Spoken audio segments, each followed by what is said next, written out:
ಬೋಲೋ ಯೇಸು ಕ್ರಿಸ್ತ ಮಹಾರಾಜಕ್ಕೆ ಜಯ. ನನ್ನ ಒಡೆಯನು ರಕ್ಷಕನ ವಿಮೋಚಕನ ಅತಿ ಬೇಗನೆ ಬರಲಿರುವ ಮೊದಲಿಗೆ ನಾನು ಯೇಸು ನಮ್ಮೆಲ್ಲರೂ ನೊಂದಿಸ್ತಾ ದೇವರು ನಮ್ಮನ್ನು ಆಶೀರ್ವಾದ ಮಾಡಲಿ. ಈ ಸಮಯದಲ್ಲಿ ನಮ್ಮ ಬಲಗೈನ ಮೇಲೆ ಕೆತ್ತೋಣ, ಈ ವಾಕ್ಯನ ಆಯ್ಕೆ ಮಾಡೋಣ. ಯೆಹೋವನು ಒಳ್ಳೆಯವನು, ಆತನ ಕೃಪೆಯು ಶಾಶ್ವತವಾಗಿರುವುದು. ಯೆಹೋವನು ಒಳ್ಳೆಯವನು, ಆತನ ಕೃಪೆಯು ಶಾಶ್ವತವಾಗಿರುವುದು. ಯೆಹೋವನು ಒಳ್ಳೆಯವನು, ಆತನ ಕೃಪೆಯು ಶಾಶ್ವತವಾಗಿರುವುದು. ಆಮೇನ್, ಆಮೇನ್, ಆಮೇನ್. ಹಲ್ಲೆಲೂಯಾ. ಸಮಯದಲ್ಲಿ ನೇರವಾಗಿ ನಾವು ದೇವರ ವಾಕ್ಯದ ಕಡೆಗೆ ಹೋಗೋಣ. ಹೋದುವಾರ ನಾವು ಧ್ಯಾನ ಮಾಡಿದಂಥ ವಾಕ್ಯ ಯಾವುದಾಗಿತ್ತು ರೀ? ಕ್ಷಮಾಪಣೆ, ಕ್ಷಮಾನ, ಕ್ಷಮಿಸುವುದರಿಂದ ದೇವರು ನಮ್ಮನ್ನು ಯಾವ ರೀತಿಯಾಗಿ ಆಶೀರ್ವದಿಸ್ತಾನೆ ಎಂಬುದಾಗಿ ನಾವು ನೋಡಿದ್ದೀವಿ. ದೇವರ ಮಕ್ಕಳಾದಂಥ ನಮಗೆ ಕ್ಷಮಾಪಣೆ ಎನ್ನುವಂಥದ್ದು ಬಹಳ ಮುಖ್ಯ. ನಾವು ಇತರರನ್ನು ಕ್ಷಮಿಸಿದರೆ ದೇವರು ನಮ್ಮ ತಪ್ಪುಗಳನ್ನು ಕೂಡ ಕ್ಷಮಿಸುವ ದೇವರಾಗಿದ್ದಾನೆ. ಕ್ಷಮಿಸಿದಂಥ ಯೋಸೇಫನನ್ನು ದೇವರು ಯಾವ ರೀತಿಯಾಗಿ ಅಭಿವೃದ್ಧಿಪಡಿಸಿದ್ದಾನೆ ಎಂಬುದಾಗಿ ಕ್ಷಮಿಸಿರ್ತಕ್ಕಂಥ ಅನೇಕ ಭಕ್ತರು, ಅನೇಕರವರು ತಪ್ಪಿ ಹೋದಾಗಲೂ ಕೂಡ ಸ್ವಾಮಿ ಹತ್ರ ಪೇತ್ರನು ಒಂದು ಸಾರಿ ಕೇಳ್ತಾನೆ, ನಾನು ನನ್ನ ಸಹೋದರನ ತಪ್ಪು ಮಾಡಿದ ನಾನು ಎಷ್ಟು ಸಾರಿ ಕ್ಷಮಿಸಬೇಕಂತೇಳಿ ಕೇಳಿದಾಗ 7 ಸಾರಿ ಕ್ಷಮಿಸಿದರೆ ಸಾಕಾಗುತ್ತಾ ಎಂಬುದಾಗಿ ಸ್ವಾಮಿಯನ್ನು ಕೇಳಿದಾಗ ಸ್ವಾಮಿಯವರು ಹೇಳ್ತಾರೆ, 70 ಸಾರಿ ಆದರೂ ಕೂಡ ನೀನು ಕ್ಷಮಿಸುವವನು ಆಗಿರಬೇಕು ಎಂಬುದಾಗಿ. ಹಲ್ಲೆಲೂಯಾ. ನಾವು ಎಲ್ಲರನ್ನ ಕ್ಷಮಿಸುವ ಸಮಯದಲ್ಲಿ ನಾವು ದೇವರ ಮಕ್ಕಳಾಗೋದಕ್ಕೆ ಸಾಧ್ಯ ಪ್ರಿಯರೇ. ಹಲ್ಲೆಲೂಯಾ. ಪ್ರೇಸ್. ಆ ಒಂದು ವಿಷಯವನ್ನು ನಾವು ಓದುವಾರ ಧ್ಯಾನ ಮಾಡಿದಂಥವರಾಗಿದ್ದೇವೆ.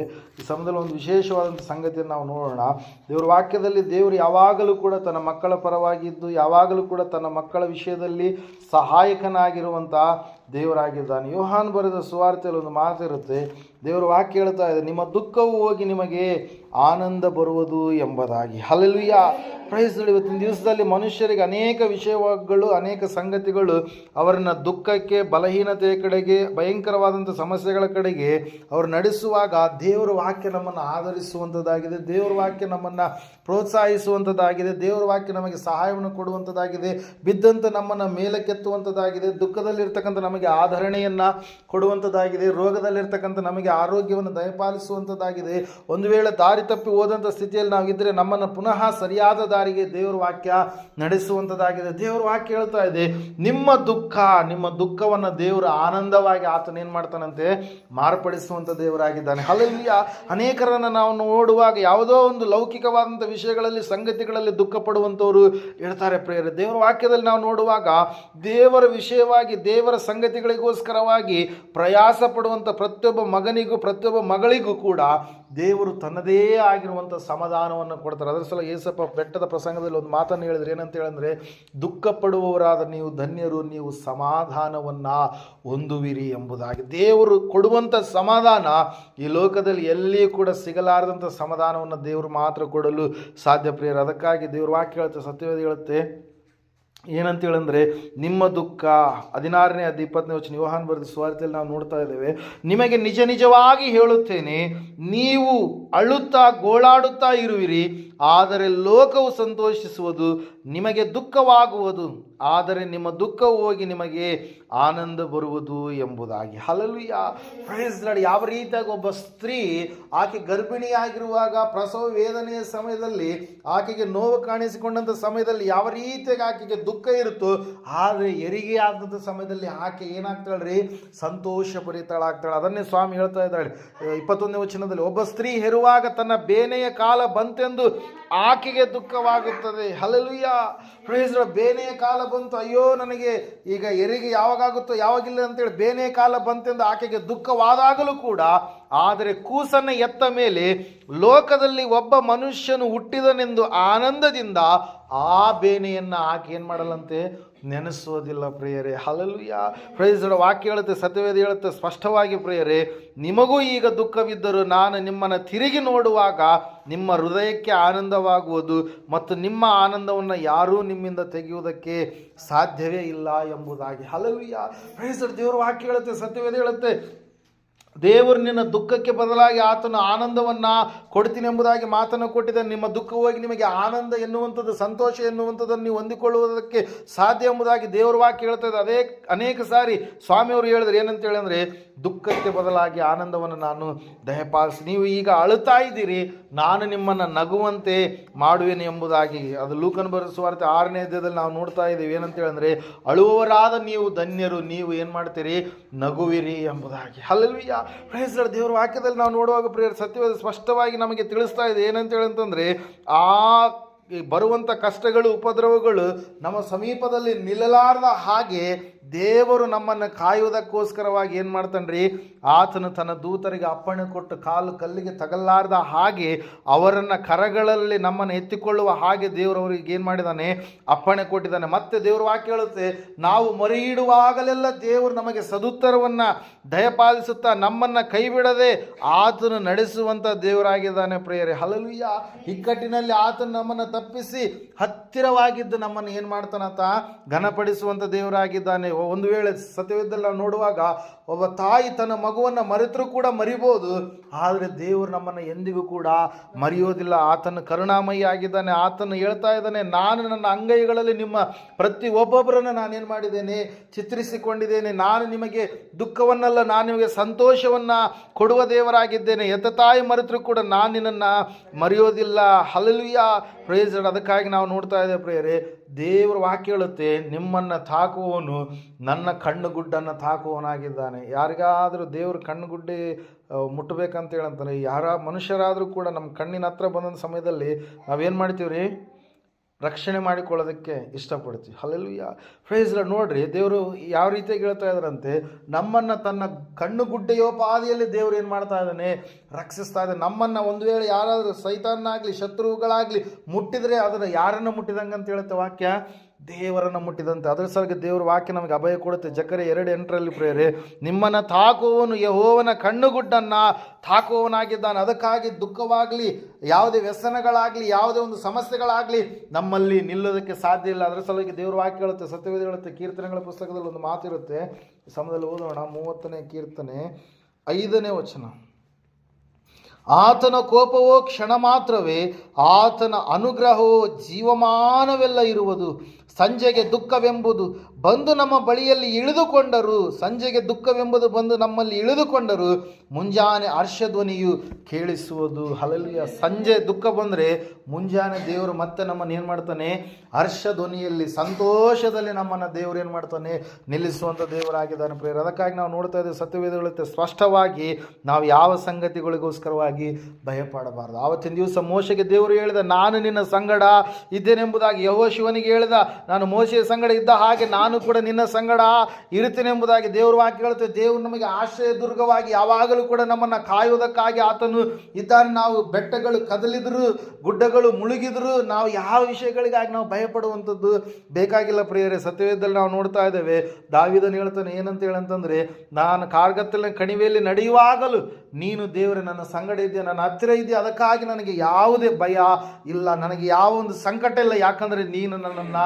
ಸರಿಯಾದ ಮಾರ್ಗದಲ್ಲಿ ನಡೆಸ್ತೀವಿ. ಒಂದು ವೇಳೆ ಇಕ್ಕಟ್ಟು ಬಂದರೂ ಕೂಡ ಆ ಇಕ್ಕಟ್ಟಿನಲ್ಲಿ ನೀನು ನನ್ನನ್ನು ತಪ್ಪಿಸಿ ರಕ್ಷಿಸುವಂಥ ದೇವರಾಗಿದ್ದೀಯ ಎಂಬುದಾಗಿ ಪ್ರಿಯರೇ. Hallelujah, praise. ಅದಕ್ಕಾಗಿ ನಾವು ನೋಡ್ತಾ ಇದ್ದೇವೆ. ಅದಕ್ಕಾಗಿ ಸತ್ಯವೇದ ಹೇಳ್ತಾ ಇದೆ ಪ್ರಿಯರೇ ಸ್ಪಷ್ಟವಾಗಿ, ಏನಂತ ಹೇಳಂತಂದರೆ, ದೇವರು ನಮ್ಮನ್ನು ಏನು ಮಾಡ್ತಾನೆ, ಬಲಪಡಿಸ್ತಾನೆ. ದುಃಖದಿಂದ ದೇವರು ನಮ್ಮನ್ನು ಏನು ಮಾಡ್ತಾನೆ, ಸಂತೋಷದ ಕಡೆಗೆ ನಡೆಸ್ತಾನೆ. ಅದಕ್ಕಾಗಿ 41ನೇ ಅಧ್ಯಾಯ 10ನೇ ವಚನದಲ್ಲಿ ಈ ರೀತಿಯಾಗಿರುತ್ತೆ ವಾಕ್ಯ. ಏನಂತ ಹೇಳಂತಂದರೆ, ನೀನಂತೂ ಹೆದರಬೇಡ, ನಾನು ನಿನ್ನೊಂದಿಗೆ ಇದ್ದೇನೆ, ದಿಗ್ಭ್ರಮೆಗೊಳ್ಳದೇ ಇರು, ನಾನೇ ನಿನ್ನ ದೇವರು, ನಿನ್ನನ್ನು ಬಲಪಡಿಸುತ್ತೇನೆ, ಹೌದು ನಿನಗೆ ಸಹಾಯ ಕೊಡುತ್ತೇನೆ, ನನ್ನ ಧರ್ಮದ ಬಲಗೈಯನ್ನು ನಿನಗೆ ಆಧಾರ ಮಾಡುತ್ತೇನೆ ಎಂಬುದಾಗಿ ದೇವರು ಏನು ಮಾಡ್ತಾ ಇದ್ದಾನೆ, ನಮ್ಮ ಸಂಗಡ ಮಾತಾಡ್ತಾ ಇದ್ದಾನೆ. ಅದರ ಸಲುವಾಗಿ ನಾವು ಯಾವ ವಿಷಯಗಳಿಗೋಸ್ಕರವಾಗಿ ಬಲಹೀನರು ಆಗಬಾರ್ದು. ದುಃಖ ಪೀಡಿತರಾಗುವಂಥದ್ದು ದೇವರ ಇಷ್ಟವಲ್ಲ, ದೇವರ ಚಿತ್ತವಲ್ಲ. ದೇವರು ನಮ್ಮನ್ನು ದುಃಖದಿಂದ ಏನು ಮಾಡ್ತಾನೆ, ಹೊರಗಡೆ ತೆಗೆದುಕೊಂಡು ಬರಬೇಕಂತೇಳಿ ಇಷ್ಟಪಟ್ಟಿದ್ದಾನೆ. ನಮ್ಮಲ್ಲಿರ್ತಕ್ಕಂಥ ಕೆಲವೊಂದು ಚಿಂತೆಗಳಿಂದ ದೇವರು ನಮ್ಮನ್ನು ಏನು ಮಾಡ್ತಾ ಇದ್ದಾನೆ,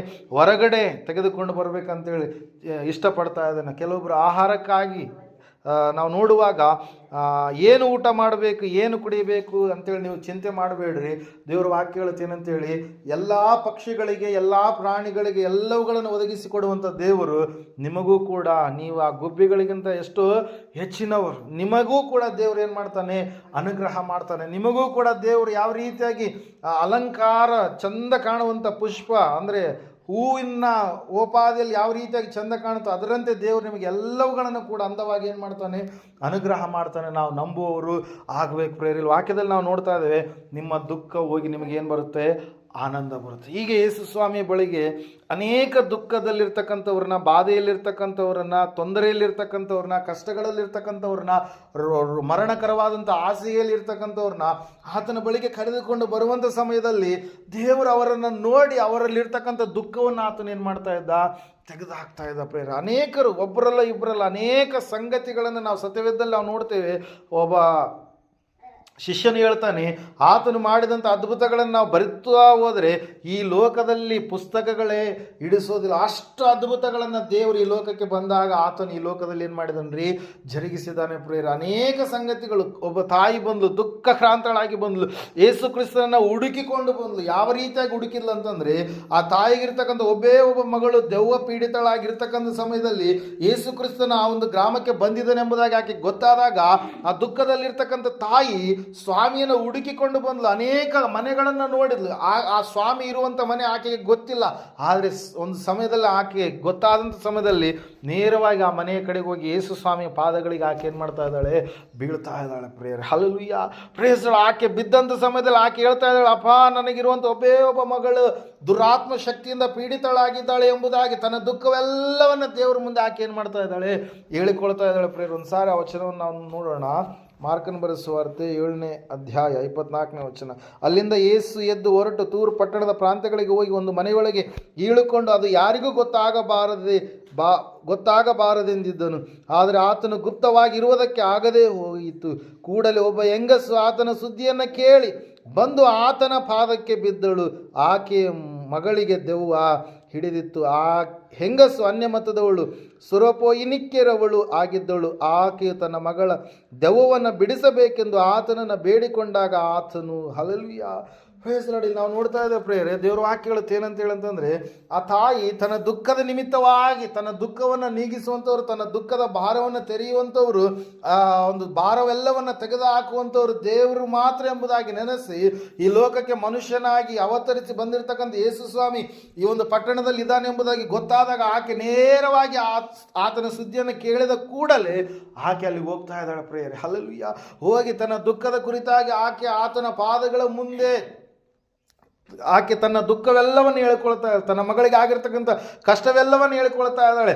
ಆ ಮಗಳು ಯೌವನಸ್ಥಳೆ ಆಗಿರ್ತಕ್ಕಂಥ ಮಗಳು, ಇನ್ನು ಸ್ವಲ್ಪ ದಿವಸಗಳಿಗೆ ಆಕೆ ಮದುವೆ ಎನ್ನುವಂಥದ್ದು ಮಾಡಬೇಕಾಗಿದೆ. ಆ ರೀತಿಯಾಗಿ ಇರುವಂಥ ಸಮಯದಲ್ಲಿ ಆ ಮಗಳ ನಿಮಿತ್ತವಾಗಿ ಆ ಕುಟುಂಬದಲ್ಲಿ ಏನು ಸಮಸ್ಯೆ ಆಗಿದೆ ರೀ, ಏನು ಸಮಸ್ಯೆ ಆಗಿದೆ, ಸಮಾಧಾನ ಇರಲಾರ್ದಂಥ ಒಂದು ಸಮಸ್ಯೆ. Hallelujah, praise Lord. ನೋಡ್ರಿ, ಮನೆಯಲ್ಲಿ ಯಾರಿಗಾದ್ರೂ ಒಬ್ರಿಗೆ ಆರಾಮಿಲ್ಲ ಅಂತಂದರೆ ಮನೆಯವರು ಎಲ್ಲರೂ ಕೂಡ ಹೆಂಗಿರ್ತಾರೆ, ಭಾಳ ಕುಗ್ಗಿ ಹೋಗ್ತಾರೆ, ಸೊರಗಿ ಹೋಗ್ತಾರೆ, ದುಃಖದಲ್ಲಿರ್ತಾರೆ. ಅಯ್ಯೋ, ಈ ರೀತಿಯಾಗಿ ಆಗಬಾರದಿತ್ತು ಎನ್ನುವಂಥ ಒಂದು ಒಂದು ಯಾರ ಮುಂದೆ ಹೇಳಿಕೊಳ್ಳಲಾರ್ದಂಥ ಒಂದು ಚಿಂತೆ ಎನ್ನುವಂಥದ್ದು ಅವ್ರನ್ನ ಏನು ಮಾಡ್ತಾ ಇರುತ್ತೆ, ಕಾಡ್ತಾ ಇರುತ್ತೆ ಪ್ರೇಯರ್. ಈ ತಾಯಿ ಸಂಪೂರ್ಣವಾಗಿ ಯೇಸು ಸ್ವಾಮಿಯ ಆಶ್ರಯಕ್ಕೆ ಆಕೆ ಬರ್ತಾ ಇದ್ದಾಳೆ ಪ್ರೇಯರ್. Hallelujah, praise lord. ಬಂದ ಸಮಯದಲ್ಲಿ ಸ್ವಾಮಿ ಆಕೆಯನ್ನು ಪರೀಕ್ಷಿಸಿದಾದ ಮೇಲೆ ಆಕೆ ಆ ನಂಬಿಕೆಯ ಮಾತುಗಳನ್ನು ಹೇಳಿದ್ಲು. ನಂಬಿಕೆಯ ಮಾತುಗಳನ್ನು ಆಕೆ ಹೇಳಿದ ಮೇಲೆ ಸಂಪೂರ್ಣವಾಗಿ ಸ್ವಾಮಿ ಆಕೆಗೆ ಹೇಳ್ತಾ ಇದ್ದಾರೆ ಏನಂತೇಳಿ, ಹೋಗು, ನಿನ್ನ ಮಗಳಿಗೆ ಏನಾಗಿದೆ, ಗುಣವಾಗಿದೆ ಎಂಬುದಾಗಿ. Hallelujah, praise Lord. ನಾವು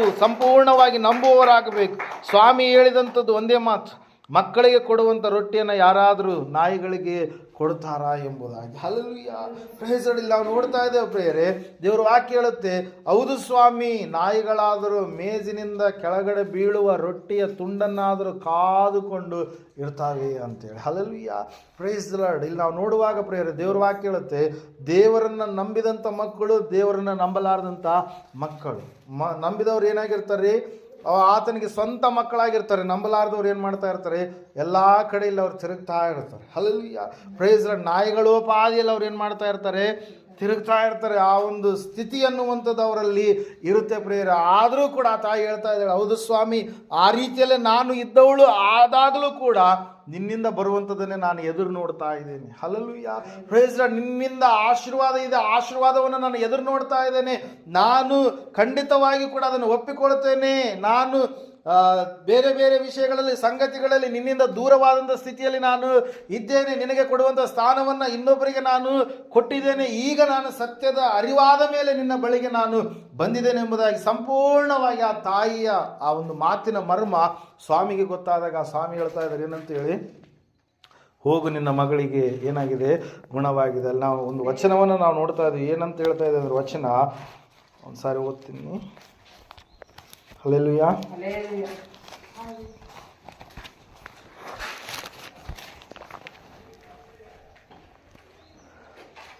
28ನೇ ವಚನ, ಸ್ವಾಮಿ 7ನೇ ಅಧ್ಯಾಯ, ಮಾರ್ಕನ ಬರೆಸುವುದು. ಆ ಮಾತು ನಿಜವೇ. ಮೇಜಿನ ಕೆಳಗಿರುವ ನಾಯಿ ಮರಿಗಳಂತೂ ಮಕ್ಕಳ ಕೈಯಿಂದ ಬೀಳುವ ರೊಟ್ಟಿ ತುಂಡುಗಳನ್ನು ತಿನ್ನುತ್ತವಲ್ಲ ಎಂದು ಉತ್ತರ ಕೊಡಲು ಆತನು ಈ ಮಾತನ್ನು ಹೇಳಿದ್ದರಿಂದ ದೆವ್ವವು ನಿನ್ನ ಮಗಳನ್ನು ಬಿಟ್ಟು ಬಿಟ್ಟಿದೆ, ಹೋಗು ಅಂದನು. ಆಕೆಯು ತನ್ನ ಮನೆಗೆ ಹೋಗಿ ನೋಡಲಾಗಿ ಆ ಹುಡುಗಿ ಹಾಸಿಗೆಯ ಮೇಲೆ ಮಲಗಿದ್ದಳು, ದೆವ್ವ ಅವಳನ್ನು ಬಿಟ್ಟು ಹೋಗಿತ್ತು ಎಂಬುದಾಗಿ. Hallelujah, praise Lord. ನಾವು ನೋಡ್ತಾ ಇದ್ದೇವೆ ಪ್ರಿಯರೇ, ಆ ತಾಯಿಯಲ್ಲಿರ್ತಕ್ಕಂಥ ನಂಬಿಕೆ, ಆ ನಂಬಿಕೆಯನ್ನು ನೋಡಿದಾದ ಮೇಲೆ ಈ ಮಾತನ್ನು ನೀನು ಹೇಳಿದ್ದರಿಂದ ಏನಾಗಿದೆ, ನಿನ್ನ ಮಗಳಿಗೆ ಹಿಡಿದಿರ್ತಕ್ಕಂಥ ದೆವ್ವ ನಿನ್ನ ಮಗಳನ್ನು ಬಿಟ್ಟು ಹೋಗಿದೆ ಎಂಬುದಾಗಿ ಹೇಳಿದಾಗ ಆ ತಾಯಿ ಓಡಿ ಹೋಗಿ ತನ್ನ ಮನೆಯಲ್ಲಿ ನೋಡಿದಾಗ ತನ್ನ ಮನೆಯಲ್ಲಿ ಇರುವಂಥ ಮಗಳು ಸಂಪೂರ್ಣವಾಗಿ ಆಕೆ ನಿದ್ದೆಯಲ್ಲಿದ್ದಾಳೆ ಪ್ರಿಯರೇ. ಹಲ್ಲೆಲೂಯಾ. ದುರಾತ್ಮ ಪೀಡಿತರಾದಂಥವ್ರು ಅವರ ಆ್ಯಕ್ಷನ್ಗಳು ಹೆಂಗಿರ್ತಾವ್ರಿ, ಕೂದಲುಗಳ ಅರಿವುಗಳಂತೂ ಬಟ್ಟೆ ಮೇಲೆ ಪರಿವೆ ಇರಲಾರ್ದಂಥ ಒಂದು ಸ್ಥಿತಿ, ಮೈ ಮೇಲೆ ಗಾಯ ಮಾಡಿಕೊಳ್ಳುವಂಥ ಒಂದು ಸ್ಥಿತಿ, ಏನು ಮಾತಾಡ್ತಾರೋ ಏನಿಲ್ಲ ಎನ್ನುವಂಥ ಒಂದು ಸ್ಥಿತಿ.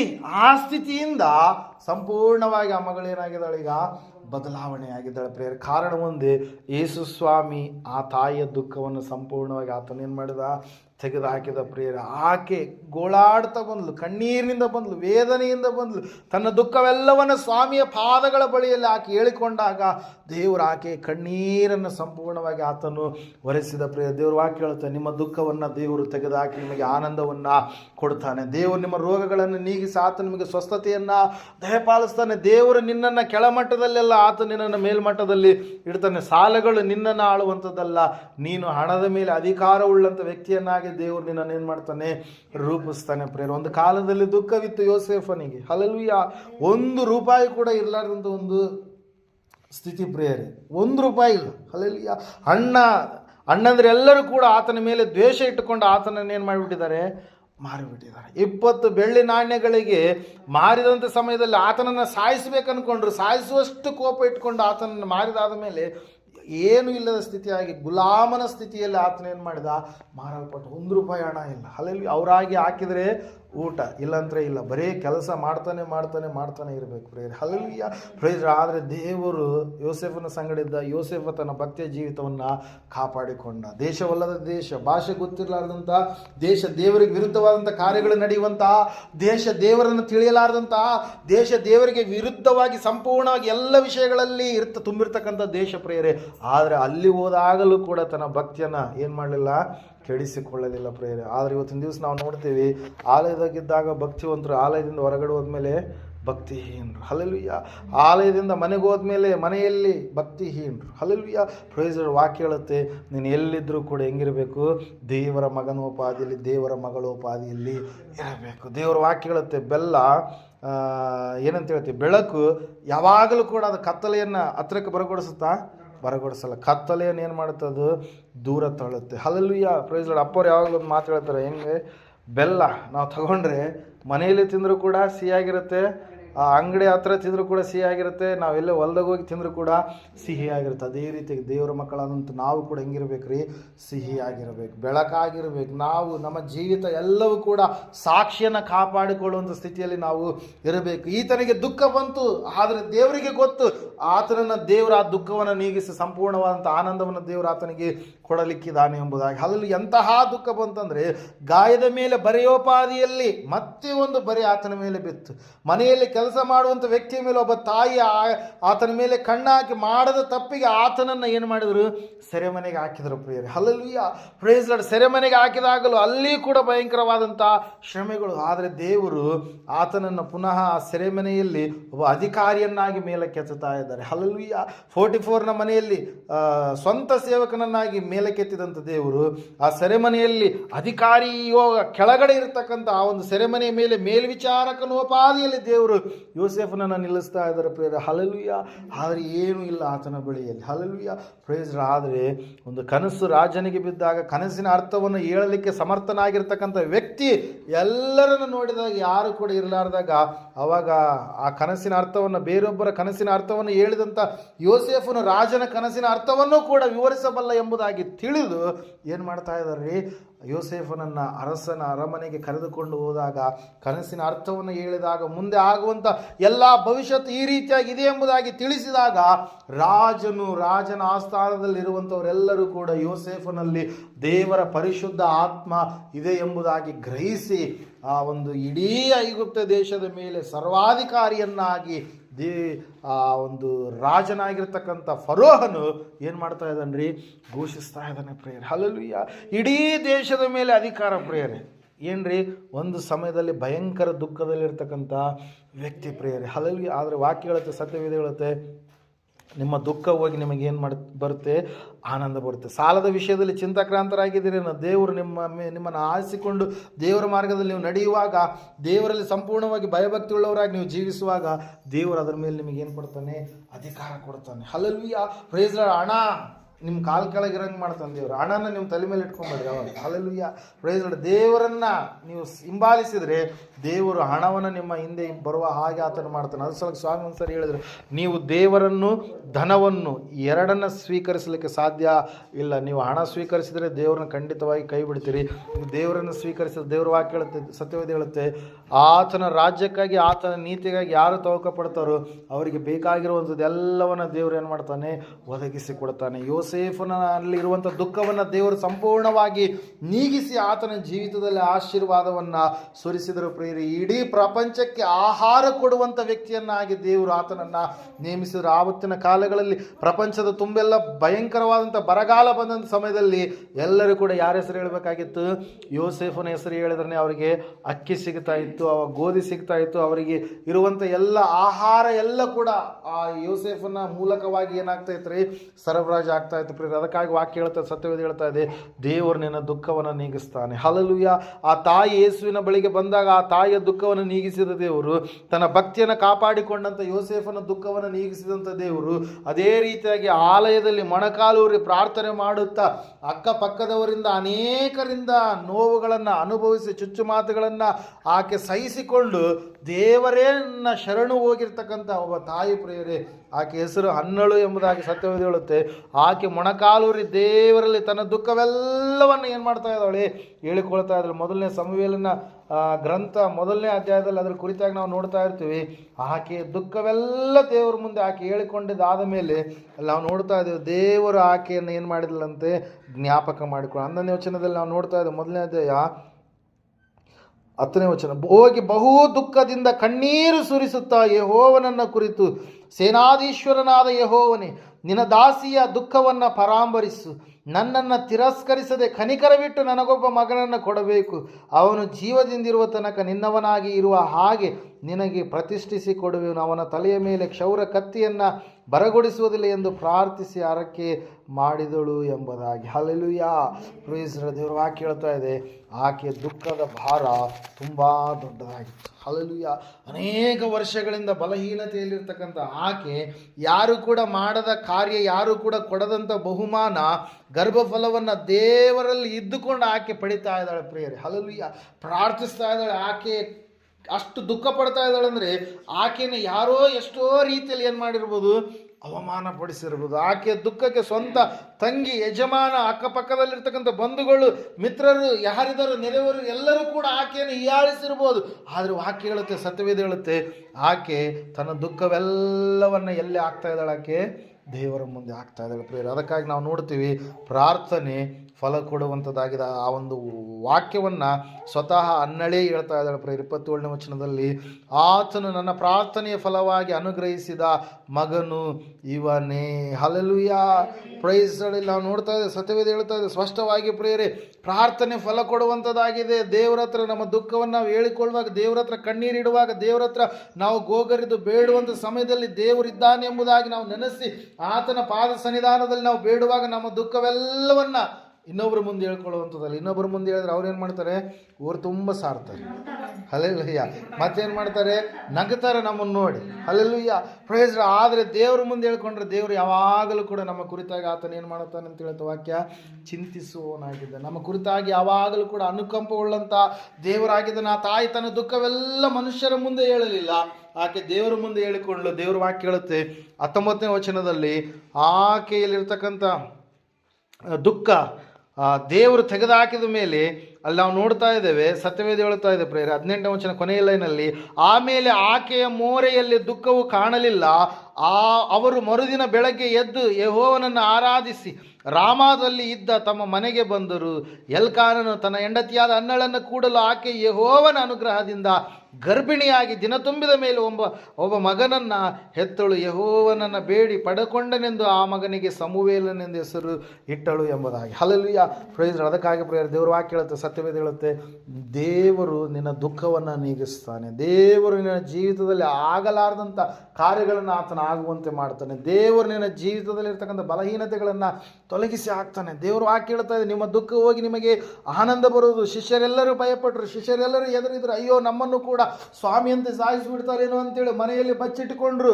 ಆದರೆ ದೇವರು ತನ್ನ ಆತ್ಮನನ್ನು ಅವರ ಮೇಲೆ ಸುರಿಸಿದಾಗ ಅದೇ ಶಿಷ್ಯರು ಹೊರಗಡೆ ಬಂದರು. ಎದುರುವಂಥವರು ಈಗ ಎದರಲಾರದ ಹಾಗೆ ಸಂಪೂರ್ಣವಾಗಿ ಕರ್ತನನ್ನು ಹಿಂಬಾಲಿಸಿ ನಡೆಯುವಂಥವರಾದರು. ಅವರು ಮಾತಾಡಿದರು, ದೇವರ ಕುರಿತಾಗಿ ತಿಳಿಸಿದರು, ದೇವರ ಮಾರ್ಗದಲ್ಲಿ ಅವರು ಜೀವಿಸಿದರು. ಅವರಲ್ಲಿರುವಂಥ ದುಃಖವೆಲ್ಲ ಹೋಗಿ ಅವರು ಪರಿಪೂರ್ಣ ಆತ್ಮ ಆನಂದ ಭರಿತರಾಗಿ ದೇವರನ್ನು ಕೀರ್ತಿಸುತ್ತಾ ಸ್ತುತಿಸುತ್ತಾ ತಮ್ಮ ಜೀವಿತವೆಲ್ಲವನ್ನು ದೇವರಿಗಾಗಿ ಮುಡುಪಿಟ್ಟು ಹತಸಾಕ್ಷಿಗಳಾಗಿ ಅವರು ಜೀವಿಸಿದರು ಪ್ರಿಯರು. ಅದಕ್ಕಾಗಿ ಅವರು ಆವತ್ತಿನ ದಿವಸ ತ್ಯಾಗ ಮಾಡಿದ ಕಾರಣಕ್ಕಾಗಿ ಇವತ್ತಿನ ದಿವಸ ಸತ್ಯವೇದವನ್ನು ನಾವು ನೋಡ್ತಾ ಇದ್ದೇವೆ.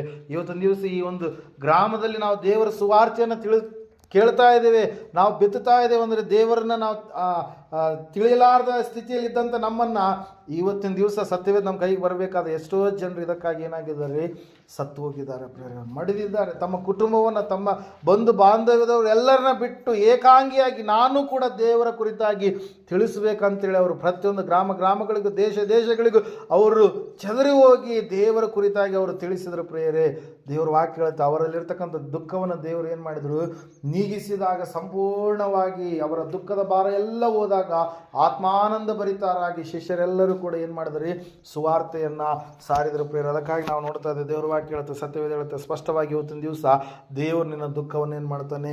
ನೀಗಿಸ್ತಾನೆ. ಆವತ್ತಿನ ದಿವಸ ಯೇಸು ಕ್ರಿಸ್ತನ ಬಳಿಗೆ ಎಷ್ಟೋ ಜನರು, ರೋಗಿಗಳು ಬಂದರು, ಕುರುಡರು ಬಂದರು, ಕುಂಟರು ಬಂದರು, ಮರಣಕರವಾದಂಥ ಸ್ಥಿತಿಯಲ್ಲಿ ಇರ್ತಕ್ಕಂಥವ್ರು ಬಂದರು. 3 ದಿವಸಕ್ಕೆ ನಾವು ಏನು ಮಾಡ್ತೀವಿ? ಸತ್ತು ಹೋದ್ಮೇಲೆ ಏನು ಮಾಡ್ತೀವಿ? ಸಮಾಜ ಹತ್ರ ಹೋಗಿ ಏನು ಮಾಡ್ತೀರಿ ನೀವು? ಅವ್ರಿಗೆ ಇಷ್ಟವಾಗಿರುವಂಥದ್ದನ್ನು ಇಟ್ಟು ಬರ್ತೀರಿ. ಅಲ್ಲಿ 3 ದಿವಸ ಆದಮೇಲೆ ಆಯ್ತು, ಮತ್ತೆ ನೀವು ಇಡೋಕ್ಕೆ ಹೋಗಲ್ಲ. ಹಲ್ಲೆಲೂಯಾ. ಆದರೆ ಯೇಸು ಸ್ವಾಮಿ ಲಾಜರನ್ನು ಸತ್ತು ಹೋದಂಥ ಸಮಯದಲ್ಲಿ 3ನೇ ದಿವಸ ಅಲ್ಲ, ಎಷ್ಟನೇ ದಿವಸದಲ್ಲಿ ಎಬ್ಬಿಸಿದ್ದು? 4ನೇ ದಿವಸದಲ್ಲಿ. ಆತನ ಏನು ಮಾಡಿದ? ಎಲ್ಲ ಸಂಪ್ರದಾಯಗಳನ್ನು, ಎಲ್ಲ ಪದ್ಧತಿಗಳನ್ನು, ಲೋಕದ ಆಚಾರಗಳೆಲ್ಲವನ್ನು ಮುರಿದ. ಒಂದು ಬ್ಲ್ಯಾಕ್ ಮ್ಯಾಜಿಕಲ್ಲಿ ಒಂದು ಏನಿದೆ ರೀ, 3 ದಿವಸದೊಳಗಡೆ ಎಬ್ಬಿಸ್ಬೋದು ಎನ್ನುವಂಥ ಒಂದು ನಂಬಿಕೆ ಇದೆ. ಅಲ್ಲೆಲ್ಲ ಯಾರನ್ನ ಎಬ್ಸೋಕ್ಕಲ್ಲ. ಹಂಗೆ ಎಬ್ಸಂಗಿದ್ರೆ ಯಾರು ಸಾಯ್ತಿರ್ಲಿಲ್ಲ, ಎಲ್ಲರೂ ಬದುಕ್ತಾ ಇದ್ರು. ಅಲ್ಲೆಲ್ಲಿ ಪ್ರಯತ್ನ ಶ್ರೀಮಂತರು ಏನು ಮಾಡ್ತಿದ್ರಿ? ದೊಡ್ಡ ದೊಡ್ಡ ಮಂತ್ರವಾದಿಗಳನ್ನು ಕರೆದುಕೊಂಡು ಬಂದು ಏನು ಮಾಡ್ತಾಯಿದ್ರೆ, ಇಲ್ಲ ನಾನು ಸಾಯೋದು ನನಗಿಷ್ಟ ಇಲ್ಲ, ನಾನು ಇನ್ನೂ ಹಂಗೆ ಜೀವಂತವಾಗಿ ಜೀವಿಸ್ತಾನೆ ಇರ್ತೀನಿ ಅಂತ ಹೇಳ್ತಾಯಿದ್ರು. ಅಲ್ಲೆಲ್ಲ. ಆದರೆ ಸ್ವಾಮಿಯಲ್ಲಿ ನಾವು ನೋಡ್ತಾ ಇದ್ದೇವೆ, ಲಾಜರನ ಸತ್ತು 4 ದಿವಸಗಳಾದಾಗ ಆ ಕುಟುಂಬ ದುಃಖದಲ್ಲಿರುವಾಗ ಆ ದುಃಖದ ಮನೆಗೆ ಸ್ವಾಮಿ ಏನು ಮಾಡ್ತಾ ಇದ್ದಾನೆ ರೀ? ಸಂತೋಷವನ್ನು ತರ್ತಾ ಇದ್ದಾನೆ. ಯಾವ ರೀತಿಯಾಗಿ ಅಂದರೆ, ಆತ ನೇರವಾಗಿ ಅವರ ಮನೆಗೆ ಹೋಗಲಿಲ್ಲ, ಆ ಆತನು ನೇರವಾಗಿ ಸಮಾಧಿಯಲ್ಲಿರ್ತಕ್ಕಂಥ ಗವಿಯ ಬಳಿಗೆ ಹೋದ್ರು ಪ್ರೇಯರ್. ಗವಿಯ ಬಳಿಗೆ ಹೋಗಿ ಹೇಳ್ತಾ ಇದ್ದಾರೆ, ಕಲ್ಲನ್ನು ಉರುಳಿಸ್ರಿ ಅಂತೇಳಿ. ಹಲ್ಲೆಲೂಯಾ. ಉರುಳಿಸಿದಾದ ಮೇಲೆ ಆತನು ಹೇಳ್ತಾ ಇದ್ದ ಏನಂತೇಳಿ, ಲಾಜರನೇ ಎದ್ದು ಹೊರಗೆ ನೀನು ಬಾ ಎಂಬುದಾಗಿ. ಹಲ್ಲೆಲೂಯಾ. Praise the Lord. ಆ ರೀತಿಯಲ್ಲಿ ನಾವು ನೋಡುವಾಗ ಪ್ರಿಯರೇ, ಲಾಜರನು ಸತ್ತು 4 ದಿವಸಗಳಾಗಿತ್ತು. ಲಾಜರನು ಎದ್ದು ಹೊರಗಡೆ ಬಂದ. ಹಲ್ಲೆಲೂಯಾ. Praise the Lord. ಇವತ್ತಿನ ದಿವಸ ದೇವಕುಮಾರನ ಧ್ವನಿಯನ್ನು ಕೇಳುವಂಥ ಕಾಲ ಬರುತ್ತೆ. ಆತನು ಮೇಘದಲ್ಲಿ ಬರುವಾಗ ಈ ಲೋಕದಲ್ಲಿ ಯಾರು ಆತನನ್ನು ನಂಬಿ ನಿದ್ರೆಗೆ ಜಾರಿರ್ತಾರೋ ಅವರೆಲ್ಲರ ದೇಹಗಳೇನಾಗ್ತವೆ, ಎಬ್ಬಿಸಲ್ಪಡ್ತವೆ. ಅವರ ರುಂಡ ಮುಂಡ ಒಂದೊಂದು ಕಡೆಗೆ ಬಿದ್ದಂಥ ಸ್ಥಿತಿಯಲ್ಲಿ ಇರಬಹುದು. ಹಲ್ಲೆಲೂಯಾ.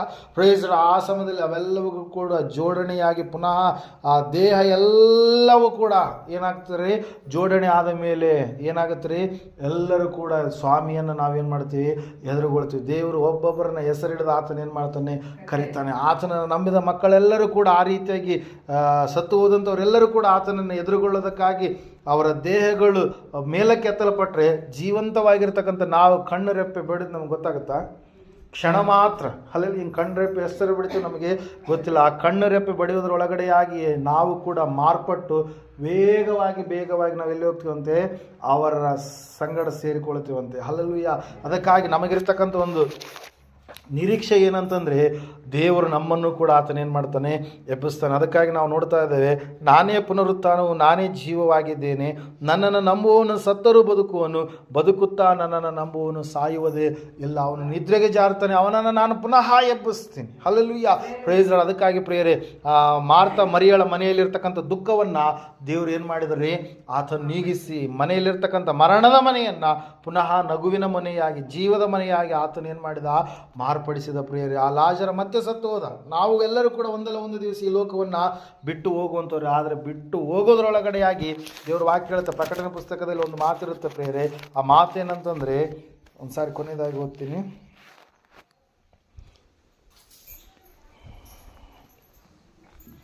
ನಾಲ್ಕನೇ ವಚನ, ಅವರ ಕಣ್ಣೀರನ್ನೆಲ್ಲ ಒರೆಸಿ ಬಿಡುವನು, ಇನ್ನು ಮರಣವಿರುವುದಿಲ್ಲ, ಇನ್ನು ದುಃಖವಾಗಲಿ ಗೋಳಾಟವಾಗಲಿ ಕಷ್ಟವಾಗಲಿ ಇರುವುದಿಲ್ಲ, ಮೊದಲು ಇದ್ದದ್ದೆಲ್ಲ ಇಲ್ಲದೆ ಹೋಯಿತು ಎಂಬುದಾಗಿ. ಎಲ್ಲಿ ದೇವರನ್ನು ಮುಖಾಮುಖಿಯಾಗಿ ನಾವು ಎದುರುಗೊಂಡಾಗ ದೇವರು ನಮಗೋಸ್ಕರವಾಗಿ ಆತನು ಸಿದ್ಧ ಮಾಡಿರ್ತಕ್ಕಂಥ ಹೊಸ ಆಕಾಶ ಹೊಸ ಭೂಮಿಯನ್ನು ನಮಗೆ ಕೊಡುವಾಗ ಪ್ರಿಯರೇ, ಹಲ್ಲೆಲೂಯಾ, ನಮ್ಮೆಲ್ಲರ ಕಣ್ಣಲ್ಲಿರ್ತಕ್ಕಂಥ ಕಣ್ಣೀರನ್ನು ಆತನು ಒರೆಸ್ತಾನೆ. ನಮ್ಮ ದುಃಖವೆಲ್ಲ ಸಂಪೂರ್ಣವಾಗಿ ನೀಗಿಸ್ತಾನೆ.